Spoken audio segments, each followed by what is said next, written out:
Ok, muy bien, pues ahora adoptando una postura cómoda, ¿vale? Ya, nosotros. Ok. Muy bien, hoy comenzamos una enseñanza milenaria y muy bendecida, ¿vale? Y sobre enseñanza que se llama Bodhisattva Charyavatara, la práctica del Bodhisattva, ¿no? Además me siento muy afortunado y muy, ¿cómo se dice? Muy feliz porque hoy comenzamos esta enseñanza, pero desde mi punto de vista no es una coincidencia de que comenzamos hoy, ¿no? Sino seguramente todos vosotros habéis tenido un poquito de familiaridad sobre esta enseñanza, porque hoy también coincide el día que este maestro impartió esta enseñanza, el mes de milagro, ¿no? Este mes se llama mes de milagro y además también astrológicamente hoy también día bastante auspicioso, ¿no? Por eso yo pienso, me da impresión de que habéis tenido contacto, por lo menos, ¿no? No fue suficientemente. Si hubiese fue suficientemente, así que ya estaríamos en otro nivel, ¿no? Pero bueno, por lo menos hemos tenido un contacto. Y no es una coincidencia y casualidad, ¿no? Sino es como una, ¿cómo se dice? Con causas y condiciones. Por eso es una enseñanza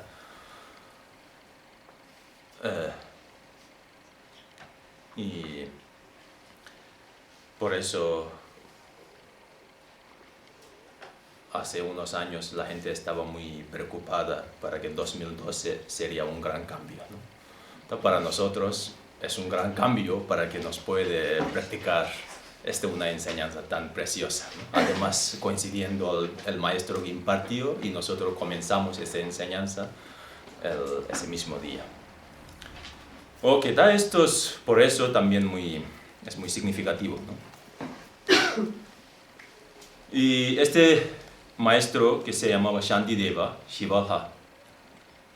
Shivaha significa Shantideva. Shanti es el paz, ¿no? Los dioses de paz, como si traducimos literalmente, no sé, da como Deva de los paz, ¿no? Deva de paz o Deva es como dioses, ¿no?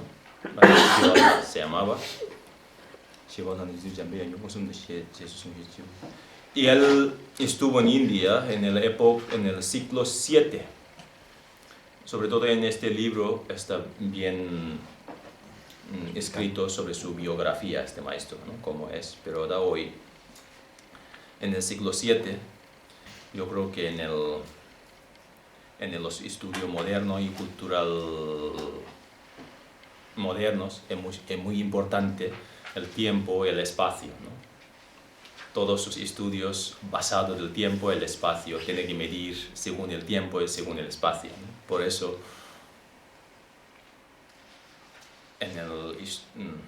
los estudiantes occidentales, según mi observación, el tiempo es muy importante. ¿Qué siglo, qué época, qué tiempo tuvo, qué hizo, ¿no? Por la comprensión de el concepto de tiempo es diferente, ¿no? En el cultural orientales y por el cultural tibetano, cuando estudiábamos en el monasterio, claro, estudiábamos historia. Cuando estudia historia es también importante, el tiempo da mucha importancia, ¿no? Pero muchas veces no daba tan importancia al tiempo, qué tiempo estuvo, qué así, ¿no? Por eso a mí me cuesta mucho las fechas, ¿no? Siempre me olvido. Porque el concepto del tiempo es diferente, el concepto del espacio es diferente. Y a veces el concepto de espacio es tan abierta porque ya los chinos entraron y no salían, ¿no? Todo entra, sale.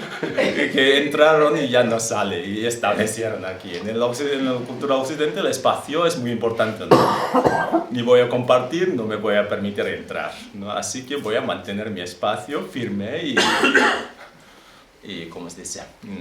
Ni te acerques, ¿no? Es broma, ¿vale? Bueno, da aquí eso. En el siglo VII él estuvo. Entonces, siglo VII, acerca de Bodh Gaya, en aquella época, el Bodh Gaya era una tierra central, ¿no? Está como, digamos, el capital. Entonces, se considera el Bodh Gaya es como tierra central, entonces rodeado todo el pueblo, está parte del este, sur, norte, ¿no? Entonces, claro, este maestro, él era parte sur del Bodh Gaya, ¿no? Un pueblo, pues, no es el sur de India que ahora actuales, ¿no? Y entonces él nació en el sur del Bodh Gaya. Aquí en este libro han nombrado el nombre del pueblo. Se llamaba...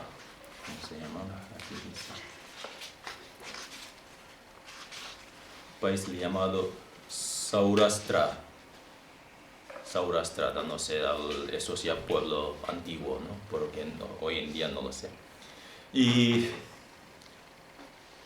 él era hijo de un rey. El rey se llama Kalyanavarman. En aquella época cada pueblo tiene su propio rey, etc., ¿no? Todas regiones. Entonces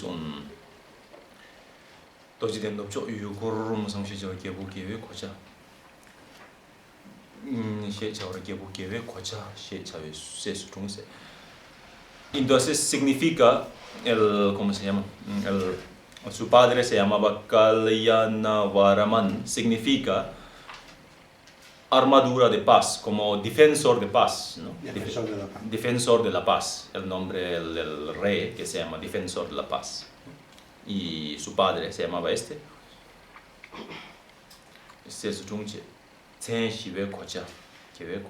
vale, el padre se llamaba defensor de la virtud, ¿no? Virtud. Entonces el hijo pusieron el nombre como defensores de la paz. Por eso está Shanti.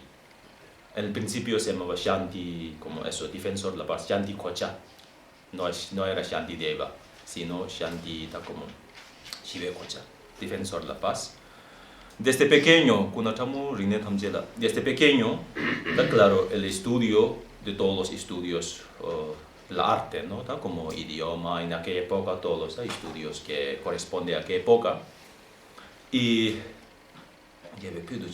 se convirtió desde muy juvenil, de juventud, ¿no? Sí.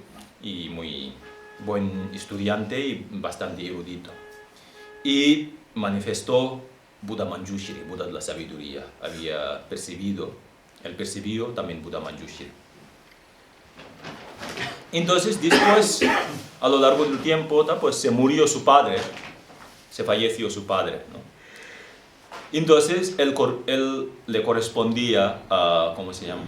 A reinar el país, ¿no? Como aquella época todos son, ¿no? Heredaba al hijo, ¿no? Entonces, él es el hijo heredero, correspondía a reinar el país. Se murió y él correspondía. Entonces, en aquella noche él escapó de su palacio. Él escapó del palacio y entró en el monasterio Nalanda. Él entró en el monasterio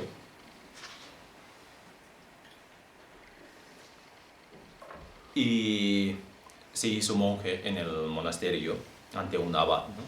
Ante un abad.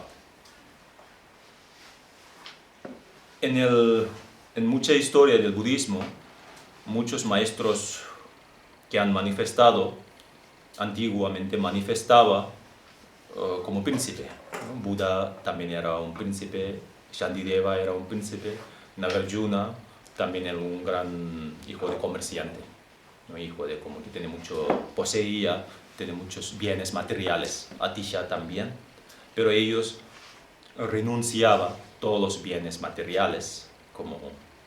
Esa es también una enseñanza para nosotros, para que no nos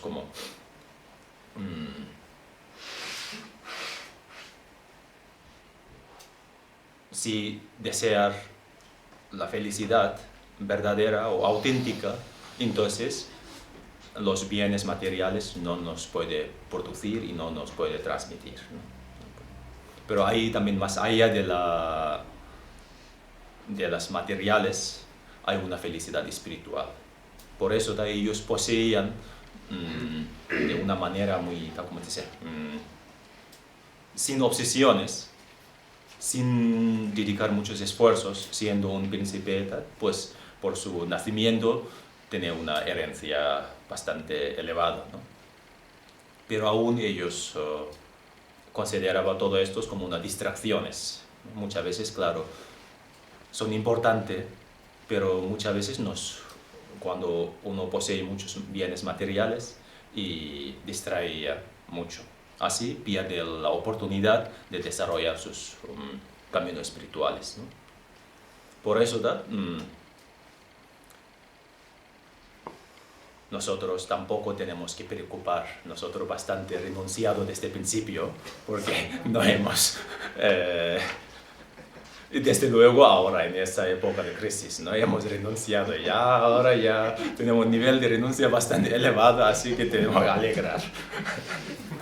Ellos, claro, pues ya tienen que abandonar, ya es más difícil, ¿no? Es broma, ¿vale? Si tiene, disfrutarlo. Okay, pero, claro, todos los bienes materiales, en muchas circunstancias nosotros adquirimos los bienes materiales para que nos puede tener un gran satisfacción, ¿no? Pero muchas veces, en lugar de nos produce satisfacción, nos produce más insatisfacciones. Por eso todos los placeres samsáricas, como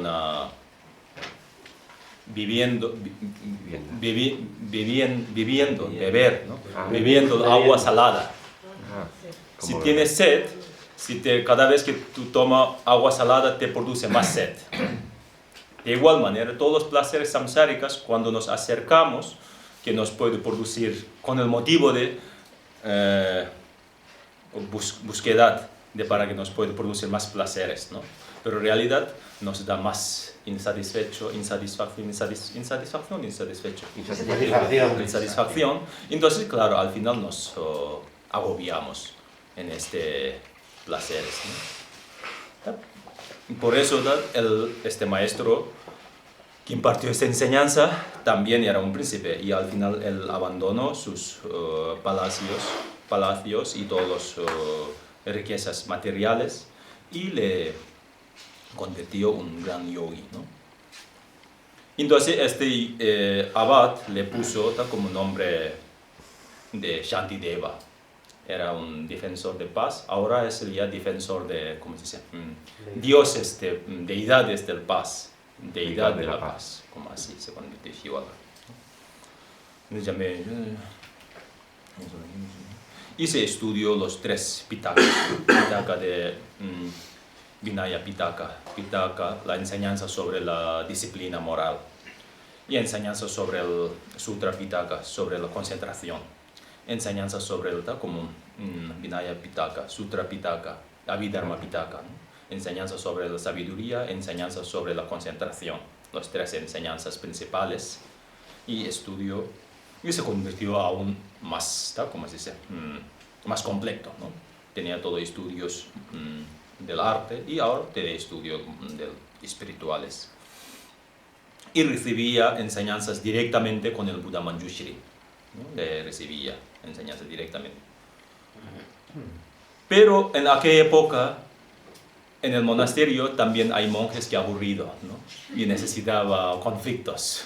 Sin conflictos no le gustaba vivir.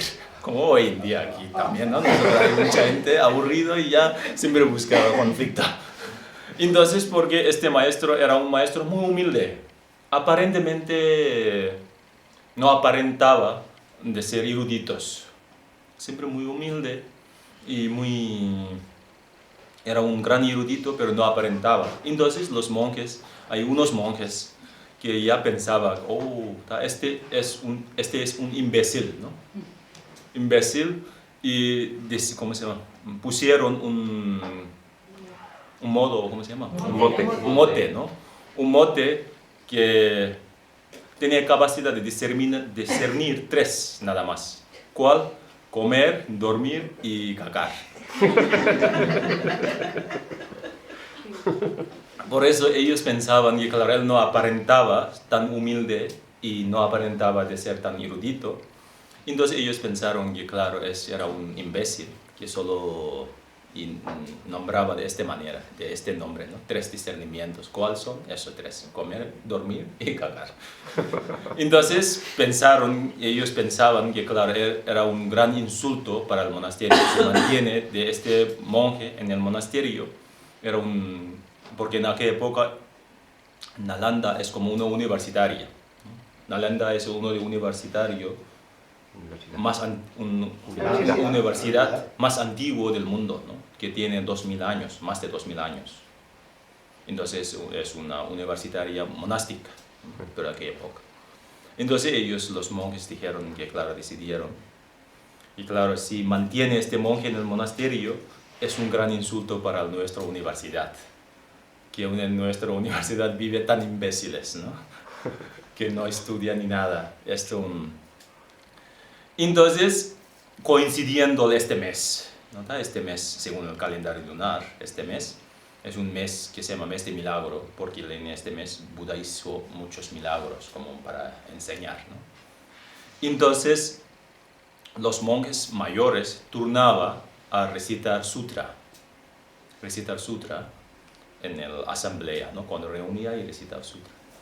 Entonces los otros monjes obligaron a él y decidieron que tenemos que obligar a él. Entonces así él no puede recitar sutra, no sabe nada. Así que por la vergüenza, ¿no? Sí, por vergüenza. Por vergüenza, Sí, él escaparía del monasterio sin echar del monasterio, ¿no? Normalmente, norma del monasterio, sin culpa no puede echar monjes, ¿no? Tiene que tener algo y cometer errores, ¿no? Error grave. Si no, no puede. Y si manteniendo su ética moral bien y respetando la norma del monasterio, los monjes pueden quedar en el monasterio, porque ya... Por eso él normalmente humilde y no... Donde tenía que reunir, él iba a reunir, y tenía que, la hora de meditar, él iba a meditar, y lo que sea por todos, muy respetuosamente, ¿no? Nunca se protestaba. Así que ellos tampoco no encontraban excusa para echar del monasterio, ¿no?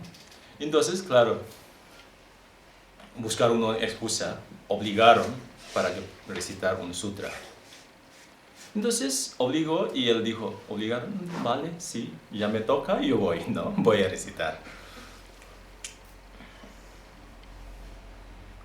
Entonces reunieron ahí y él empezó a recitar sutras conocidas, ¿no? Entonces los monjes conflictivos, ¿no? Y ellos dijeron, eso no vale. Tú tienes que recitar una sutra no conocida. Esa sutra conocida a todo el mundo, ya siempre nos escuchamos. Y ahora tú eres mayor. Porque claro, según el orden del monasterio, él era mayor. Entonces, ahora debes recitar algo no conocida. Y entonces él dijo, vale, también voy a recitar, ¿no? Entonces empezó a enseñar esta enseñanza, públicamente, ¿no? Públicamente empezó a enseñar esta enseñanza. Empezó a enseñar. Entonces, claro, todo el mundo sorprendieron. Él mantenía una tradición tan pura, tan especial, una enseñanza tan especial, que ya él empezó a recitar, enseñar. Entonces, todo el mundo sorprendieron. Y poco a poco enseñando, el levitó, ¿cómo se dice? Levitando y continuando enseñando. Y levitó. Llegó un tiempo que ya desapareció, pero escuchaba su voz y completó toda la enseñanza. ¿Tá? Pues una explicación muy extraordinaria, ¿no? Entonces, claro, Pues todo el monasterio sorprendieron, oh, qué bien, ahora tenemos una enseñanza, ahora debemos reunir y coleccionar estas enseñanzas que él nos ha transmitido, ¿no? Estas enseñanzas, pues, un gran enseñanzas. Entonces los monjes reunieron todos los monjes que habían desarrollado su capacidad de memoria, que ellos hay un nivel de la realización que se llama realización de inolvidable, que no olvida. Cualquier palabra o enseñanzas que recibe se memoriza y no se olvida. Entonces todos los monjes, aquella época también muchos monjes han logrado realización muy elevada, ¿no? Ellos se reunieron y tomaron nota. Entonces salía 3 versiones diferentes. El maestro original ya no desapareció, ¿no? Dice que desapareció y al final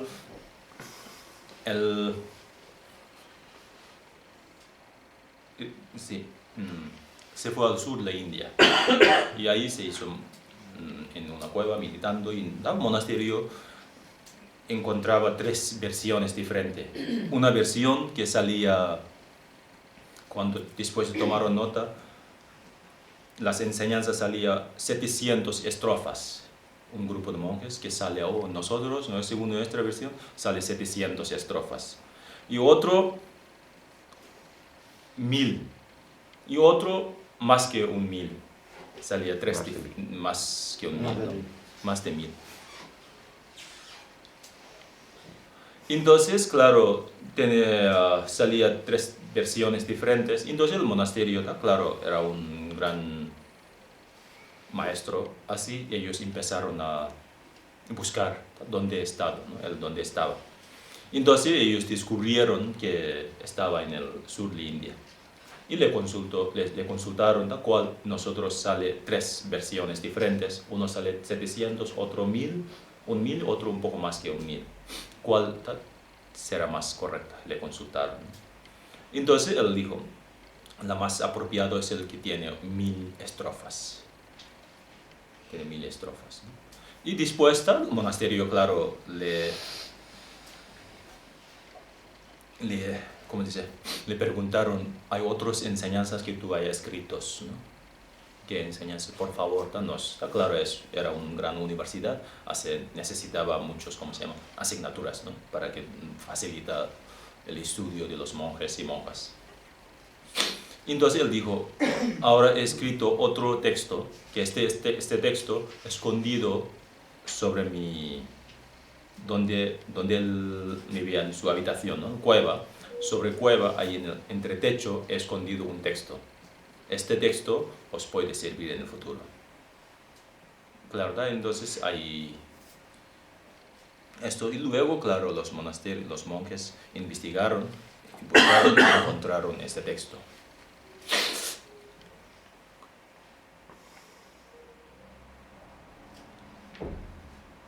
Claro, ¿verdad? Estos, afortunadamente, los monjes conflictivos, que ellos querían conflictos, y claro, para nosotros y los seguidores fue mejor.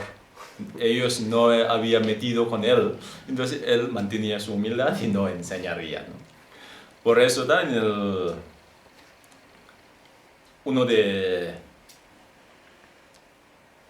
¿cómo se dice? Costumbre budista, uno de costumbre más especial de budista es el transformar, ¿no? Ocurrió con una circunstancia desagradable, pero el autor transformó y en lugar de tomarse con un conflicto y crítica, él le tomó de otra manera. Por eso es una enseñanza, uno de enseñanza más especial es el que es una enseñanza más allá de la exageración mental, ¿no? Exageración conceptuales. Cualquier condiciones adversas que nos puede ocurrir a lo largo de nuestra vida, pero si tú sabes transformar, te puede transformar puede interpretar de una otra manera, ¿no?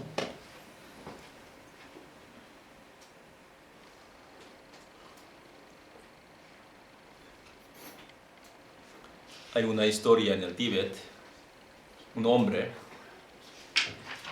era un hombre erudito, entonces él estuvo una pena, ¿cómo se llama? Una penalidad, ¿no? De echar de su pueblo. Un castigo. Un castigo. Entonces su castigo fue montado sobre un burro, es un insulto en aquella época, montado sobre un burro, pero la cara hacia el culo de burro, Hacia atrás, sí. hacia atrás, Mirando hacia atrás. otra vez, ¿no? Entonces, todo el pueblo y todo lo contrario, ¿no? ¿Cómo se dice? De este hombre, y diciendo como un gran insulto para este hombre, montado sobre un burro. Y además, cara hacia otra vez, ¿no? Mirando. Él transformó este penalidad o castigo, dijo, muy bien, qué bien, hoy he tenido un castigo muy afortunado. Me montaron sobre un burro, quiere decir que voy a montar sobre estos imbéciles en el futuro. Y en lugar de cara hacia el frente, me hizo cara hacia atrás. Así que voy a devolver de nuevo, a controlar a ellos, ¿no? Y claro, exactamente, él salió y él montó su ¿cómo se llama? Su grupo y le entró y invadió todo el pueblo. Está como así, de una manera, ¿verdad? Realidad, cómo se toma las cosas, ¿no? Por eso Shantideva también le tomó de una manera, en lugar de desgracia, él, ¿cómo se dice? Transformó. También nosotros, cualquier circunstancia que nos ocurre en los buenos, no hace falta transformar, ¿no? Que debemos transformar los malos.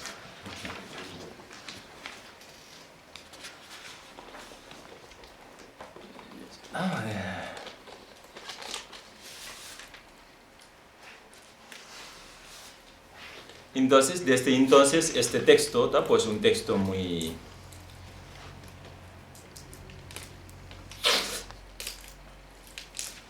uno de texto principal de cómo se desarrolla la mente bodhicitta, ¿vale?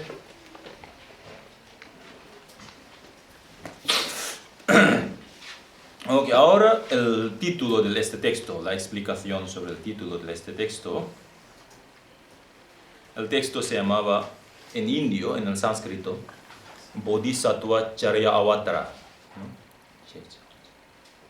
En el tibetano se llama Changchup Sempe Chobala Chupa. Bodhisattva Charya Avatara es el sánscrito y en tibetano Changchup Sempe Chobala Chupa, ¿no? Pues la práctica. Ahora hablamos, ¿vale? Ok, tengo dice en Bodhisattva Avatara si chao de pego de una bodhine. Bodhi significa la iluminación. Changchup, la iluminación es la bodhi, el bodhi. O en tibetano Changchup. Sattva significa poseedor, ¿no? Sempa.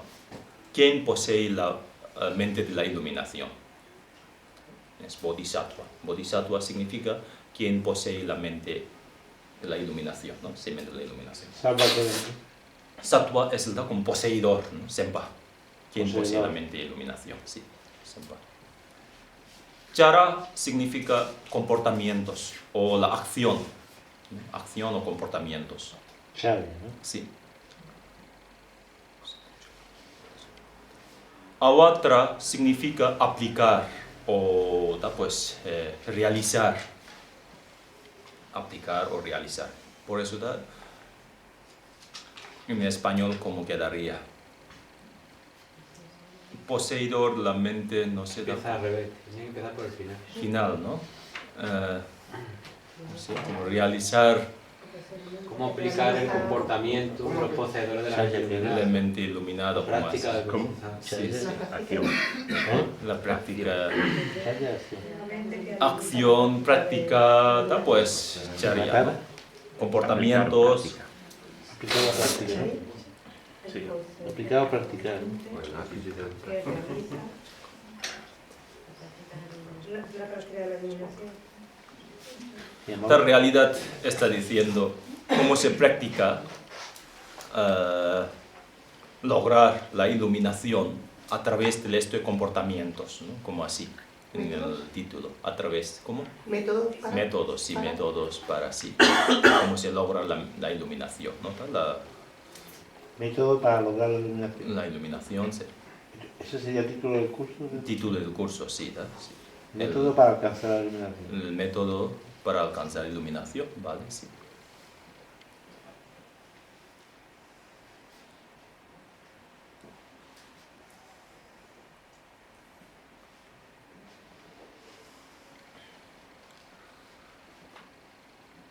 Ok, este es el como título de este texto. Y todos los textos tibetanos tenemos costumbre de mantener el título original, el título original, como Bodhisattva Charyavatara, ¿no? Los traductores, está claro, es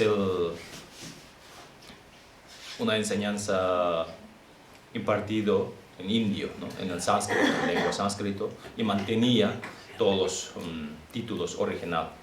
También tiene razón. ¿Por qué mantenía este título original? Para que nos pueda familiarizar el idioma sánscrito. Sánscrito considera ahora también un idioma sagrado. El primer idioma del sánscrito normalmente dice que es el idioma que originó de dioses, de lugares celestiales, ¿no? Por eso es un idioma muy sagrado. Entonces, claro, los tibetanos no hablamos el sánscrito, pero para que nos puede sembrar una semilla en nuestra mente, para que en el futuro nos puede estudiar el Dharma directamente del sánscrito, ¿no? Sánscrito, esto. Y luego también mantenía un título en el tibetano, Chanju Senpe Choba la Chupa, ¿no? Para como mantener el agradecimiento a los traductores. Ya los traductores tradujeron, y así todos los practicantes cuando ven este título en el tibetano, los tibetanos agradecían a los traductores, porque los traductores en aquella época trabajaron mucho, ¿no? Son muy agradecidos. Ellos, aquella época, iba a la India, era muy difícil, ¿no? viajar. Y luego sus estudios, pues renunciaba a todos sus, ¿cómo se dice? Bienes materiales, etc. Son muy agradecidos que nos facilitó ahora todos estudios, ¿no? Entonces,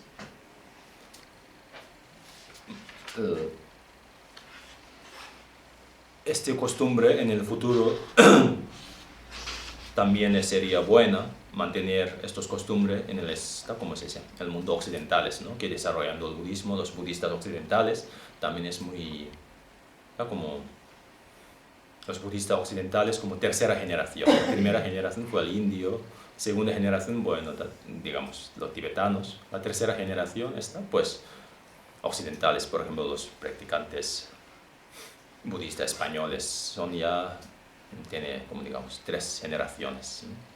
Tercera generación. Así que pues ya es muy importante que manteniendo todas estas costumbres, ¿no? Ok, es el título, la explicación del título. Ahora el texto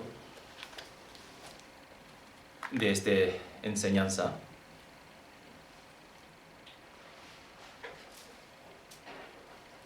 Sí. Homenaje a todos los budas y bodhisattvas. Hay ¿cómo se llama? Rinde homenaje.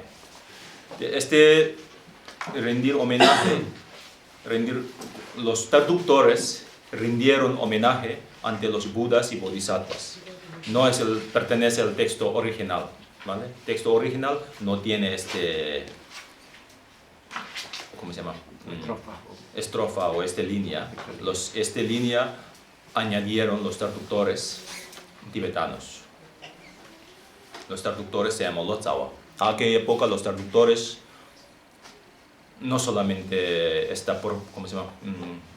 Profesionalizado en su trabajo, sino tienen realizaciones.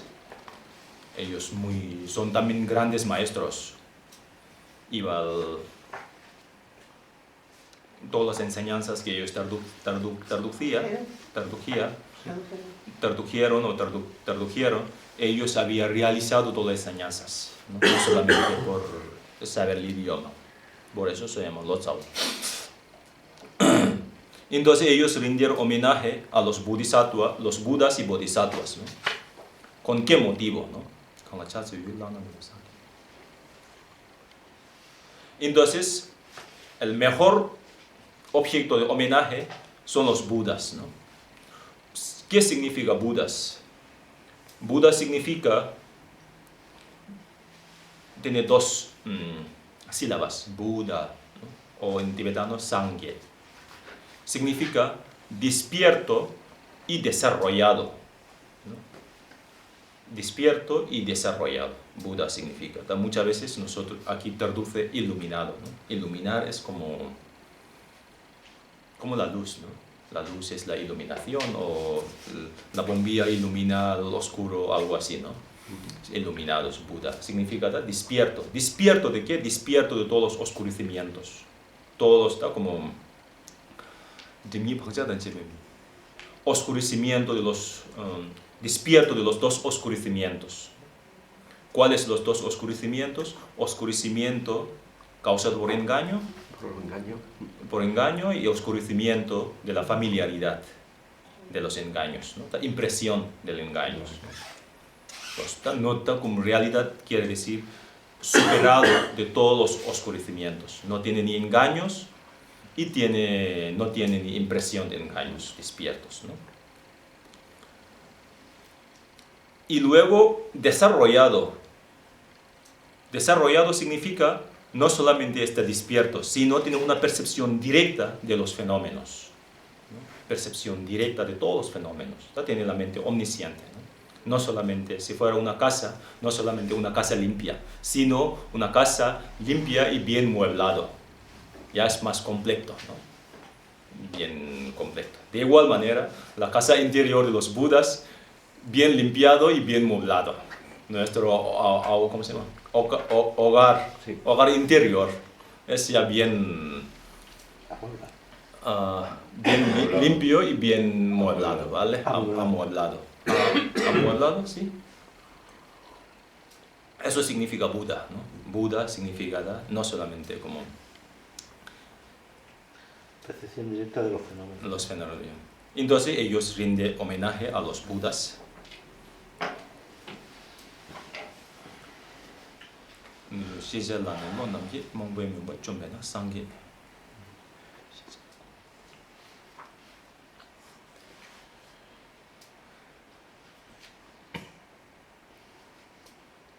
Y con qué también motivo de qué beneficio tiene si rindo homenaje a los budas y los bodhisattvas antes de empezar su obra, ¿no? Su trabajo. Entonces, para que pueda completar mejor su trabajo, ¿no? También eso es también una cultura muy bonito y muy, ¿cómo se dice? Importante, ¿no? Muchas veces los culturales modernas, eso ya considera como muy, ¿cómo se llama? Protocolo, ¿no? Protocolario y esos son de solamente las religiones que aceptan. Nosotros no somos muy modernos, tenemos que ir al grano. Nosotros no andamos a la rama y bla bla bla bla, ¿no? Y antes de llegar al grano, muchas veces, claro, perdemos toda nuestra sensibilidad, ¿no? Hacia los objetos sagrados. Y luego, claro, al final perdemos toda costumbre de respeto, ¿no? Todos somos iguales y todos tan iguales que ya no sabe cuál es la cabeza, cuáles son las piernas, ¿no? Cuáles los pies. Entonces todo convertido en iguales, así, pues muchas veces desordenar el orden, ¿no?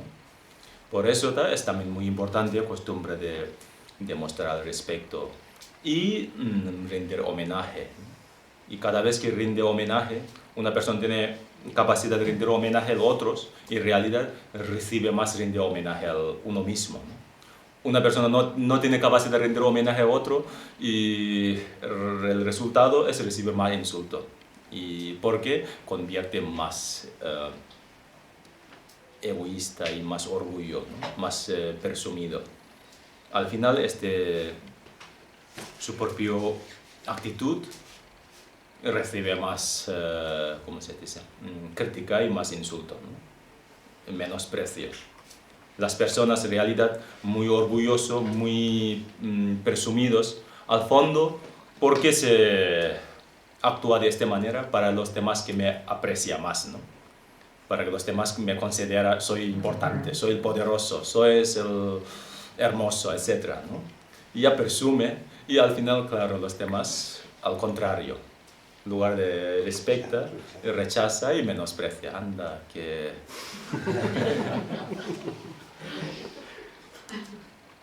Da claro, los grandes yogis cada vez demuestran más humilde a los demás, en realidad los demás aprecian más. Por eso, sus traductores, uno de motivo de rendir homenaje es para que a lo largo de sus proyectos no haya obstáculos, ¿no? Y para que los seres sagrados, los seres iluminados, bajo bendición de los seres iluminados, ¿no? Para que completar. Por eso ellos rinden homenaje. Por eso nosotros, no solamente cualquier labores, ¿no? Que nos comenzamos a lo largo de nuestra vida cotidiana, es también muy importante con el bajo bendición de los maestros y bajo bendición de los budas. Así nuestra labor, ¿cómo se dice?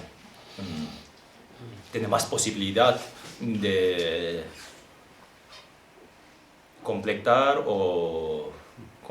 ¿no? Sí, sin obstáculos. Por eso ellos rindieron homenaje. Y además, en aquella época, en el Tíbet, cuando los traductores traducían, y cualquier manera no podía traducir. Tiene su norma, ¿no? Los reyes en aquella época son los reyes también son reyes del Dharma y son reyes, pues, mayoría. Los reyes del Tíbet son las manifestaciones de los bodhisattvas, ¿no? Por ejemplo, ahora como Dalai Lama, también los tibetanos consideramos que es una manifestación de Buddha Avalokiteshvara. Buddha Avalokiteshvara es Buddha de la compasión. Buddha de la compasión es el patrón del Tíbet, ¿no? Patrón de Sevilla, ¿cómo se llama?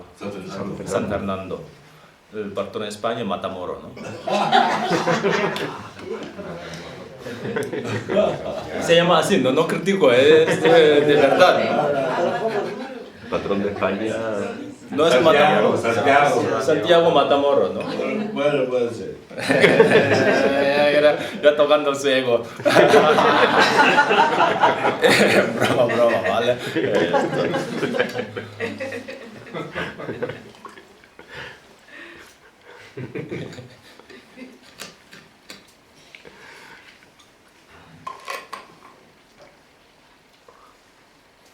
Es broma, ¿vale? Y estos reyes también son reyes muy cultos, ¿no? Entonces hicieron una norma cuando los traductores que traducían, y dijo,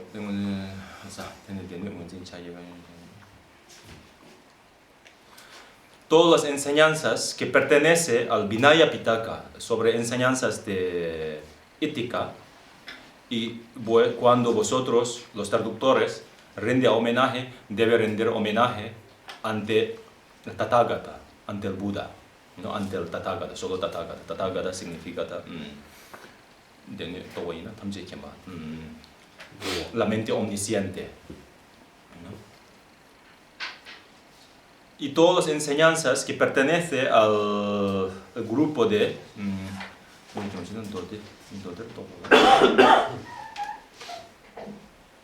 Sutra Pitaka debe rendir homenaje ante los Budas y Bodhisattvas. Todas las enseñanzas que pertenecen sobre el Abhidharma Pitaka, entonces debe rendir homenaje ante Buddha Manjushri, para que facilita a los estudiantes. Entonces los estudiantes aprenden esta norma y cualquier libro que ellos leen, entonces según y ya sabe cuando leer el homenaje de los traductores, entonces según quién rinde homenaje, ellos ya saben, este texto va dirigido al ética, este texto al sabiduría, este texto sobre la concentración. Entonces, para distinguir, para facilitar. Por eso, las enseñanzas de Bodhisattva Charyavatara principalmente explica sobre la concentración. También explica sobre la sabiduría, también principalmente pertenece al Sutra Pitaka. Por eso, rinde homenaje ante los Budas y Bodhisattvas. ¿Vale? Ok. Ahora tiene pregunta. Ricochet, cuando se hacen enseñanzas de Tantra, y de igual forma cuando se hacen, por ejemplo, comentarios sobre práctica de Tantra, sobre sadhana, sí. También se rinde homenaje muchas veces. No se consigue esa correlación, ¿no? Pero por ejemplo, en los comentarios, cuando se refiere a la práctica, te dice homenaje a Buddha Manjushri también. Sí. Porque se refiere a la forma irada. No tiene nada que ver con esto. No, ese no, sí. No. Este más bien la costumbre del sutra, ¿no? Enseñanza sutra. Aquí porque acorta, si pues en el libro pone, en vez de Bodhisattva pone Bodhisattva, lo corta, lo acorta. Bodhisattva Avatara, ¿dónde? Sí, al principio, en esa página. Lo acorta, no pone Bodhisattva. Bodhicharya Avatarasa. No sé, a lo mejor ha terminado, ¿cómo se llama? Ha saltado, patino al dedo del teclado, ¿no? El texto original es Bodhisattva Charyavatara. Yo siempre lo escucho así y me ha extrañado verlo aquí. Bueno, ya.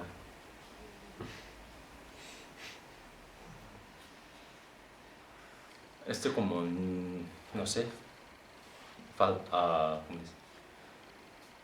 Tiene que añadir sattva, bodhisattva, sí. Yo pensaba que... Bodhicitta, bodhisattva, ¿no? Sí. Y todas las enseñanzas estas del Bodhisattva Charyavatara era cuando él estaba el curso, las enseñanzas que dio delante de todos los monjes, todo eso es aquí. Sí, es lo mismo, todo lo mismo, está claro. Es una transmisión oral, ¿no? Los 1000 versos. El 1000 versos. ¿Pero aquí hay los 1000 versos? ¿Aquí están los 1000 versos? Sí, bueno. sí. No sé. Pregunto por eso. Sí. Muchas veces por la traducción, está claro, a veces un poquito varía, pero el original es un texto que tiene 1000 versos. Pero cuando ya traduce, a veces reduce, a veces aumenta y un poquito varía. Pero el original es el 1000 versos. Sería como... Yo me lo he leído y me recuerda a Lamrim, a todas las etapas del Lamrim, ¿no? Etapa del Lamrim, está este orden no como... Tiene su orden, pero no es tan orden exactamente como el Lamrim. El Lamrim es un orden... tiene sus órdenes, pero el Lamrim basado este orden basado para los practicantes principiantes, ¿no? Los principiantes cómo deben practicar. Cuando llega al nivel mediano, cómo debe practicar. Cuando llega al nivel ya supremo, cómo debe practicar. Así. Este orden, más bien el orden de los niveles supremo, sí. Y cuando este orden este texto, claro, este texto en realidad dirigido a los practicantes que haya desarrollado las dos etapas de lo principiante y por eso nosotros a lo largo de esos 4 años hemos estudiado un poquito visión global del budismo tibetano, ¿no? El budismo, ya tenemos una visión global. Con esa visión global ya podemos avanzar con este texto. Y eso quería yo preguntar, por ejemplo, en relación con este texto, con la práctica que se deriva de este texto y la práctica que ya hemos aprendido antes de Lojong, ¿qué relación hay? ¿Cómo, por ejemplo, un practicante de Lojong, que a la vez es practicante, porque está en el sendero de Bodhisattva, cómo perfectamente se pueden... Sí, todos los textos Lojong, el Lojong, esta traducción se desarrolló después de este texto. Este texto es como texto principal de los Lojong adiestramiento, la traducción de los adiestramientos mentales, ¿no? Este texto. Por eso es totalmente todas las enseñanzas y las técnicas de adiestramiento mentales que nos estudiamos o meditamos basado de este texto. Sí. Pregúntate tú si todos los textos de Lojong son de Sutra Pitaka también, entonces. Sí. Todos son de Sutra sí, Pitaka. Y otra pregunta.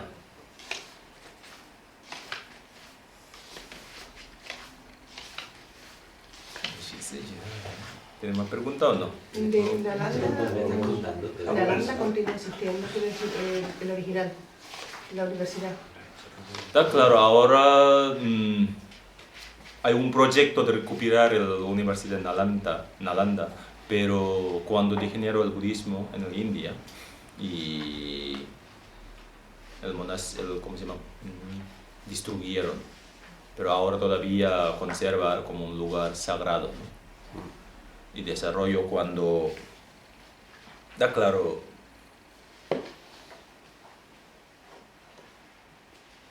hubo muchos conflictos en India, ¿no? En la época, cuando los hindú y los musulmanes, uno echa culpa al otro para la destrucción. Los musulmanes dicen que ¿quién fue el destructor de los budistas? Fueron los hinduistas. Los hinduistas decían que ¿quién fue el destructor? Dicen que los musulmanes. Y tiene porque claro, ellos los dos aceptan que había destruido una cultura bastante avanzada, ¿no? Y ahora está como, cuando aquella época, cuando desarrolló está como una invasión del nombre de la religión, ¿no? El cambio, el ocupa, entonces Nalanda, universidad, ¿cómo se llama?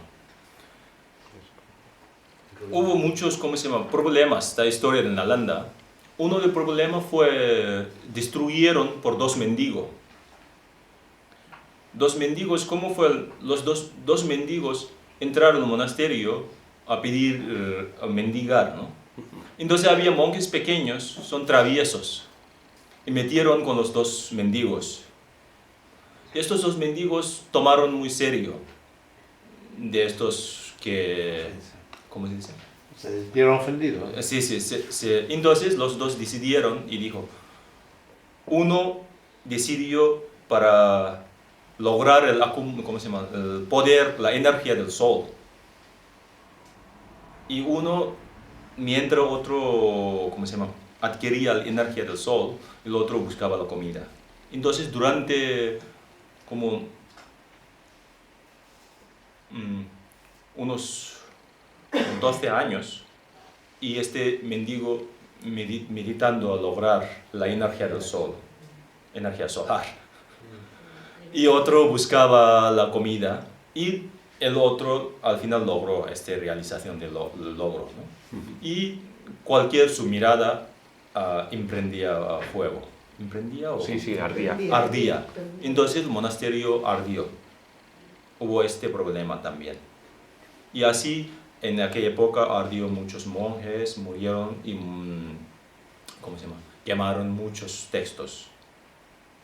Y ahí también en el monasterio se hubo un poquito de, ¿cómo se dice? Y luego, claro, los reyes, ya la época de guerra, ¿no?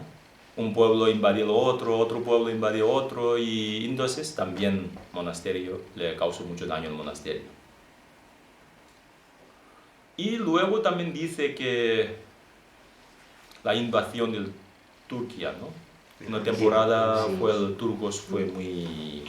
Otomano, ¿no? Los otomanos. Sí, y sobre todo dice que en esta invasión hay muchos mafia turcos, ¿no? Y entraba al monasterio y robaba. Pensaban que los monasterios contenían las riquezas. Entonces ellos, claro, vinieron del turco, su principal objetivo es para que buscar la riqueza, ¿no? Saquearlo. Entonces ya en aquella época la mayoría monjes son practicantes Hinayana. Entonces no defendieron. Decía en la historia, ellos mafia, ¿cómo se llama? Los turcos entraban al monasterio con cuchillo y matando, pero todos los monjes mantenían su meditación de absorción y no defendían. ¿Por qué razón? Está claro, ellos creen que tú me matas es tu problema, pero yo no voy a matarte, no voy a matar, ¿no? Así que no voy a realizar acción negativa. Así que tú me matas, mata, es tu problema. Claro, en aquella época pues hubiese practicante Mahayana ya pensaría de otra manera. Entonces, desafortunadamente no había muchos practicantes Mahayana. Son la mayoría practicantes Hinayana. Los Hinayanas, pues he tomado un voto de no matar. Entonces, si tú me matas, mantengo mis votos. Y así dice que también muchas, ¿cómo se llama?, invasión del turco degeneraron el budismo en India. Como así, el monasterio de Nalanda no destruyó al final, pero todavía hay ruinas. Y yo he oído que lo están intentando reconstruir. Es muy grande y entonces un poquito quieren reconstruirlo, pero bueno. En India no hay, como en la época después de los chinos se hizo muchos duplicados de lo que había en Tíbet, ¿no? Duplicado me refiero que, por ejemplo, había un Sera en Tíbet, Sera en India, tal, y de Nalanda no hay ninguna revolución en India. En India no. En India, Nalanda como Nalanda no. Por ejemplo, claro, la tradición de Lama Tsongkhapa es una tradición compilado, ¿no? Ha tomado la recopilación del Nalanda, porque Atisha fue en este monasterio, él estuvo en Tíbet, ¿no? Extendió. Entonces, ¿quién mantuvo la tradición de nivel puramente? Lama Tsongkhapa. Entonces, claro, normalmente monasterio y Gelugpas son monasterio recopilación del Nalanda. Vale. Sí. En Estados Unidos creo que hay un proyecto, ¿no? Ahora hay proyectos, sí, Susan de Dalai Lama está animando mucho a recuperar, como reconstruir este proyecto del Nalanda, se la enseñanza a todos. Sí. Reproducir, sí. Pero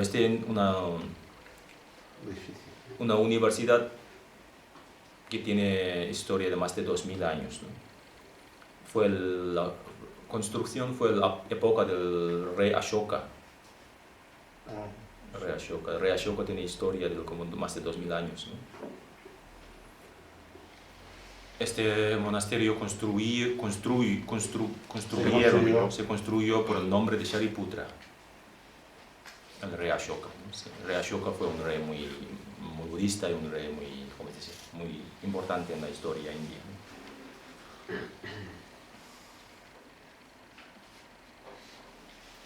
¿no? ¿Qué otra pregunta?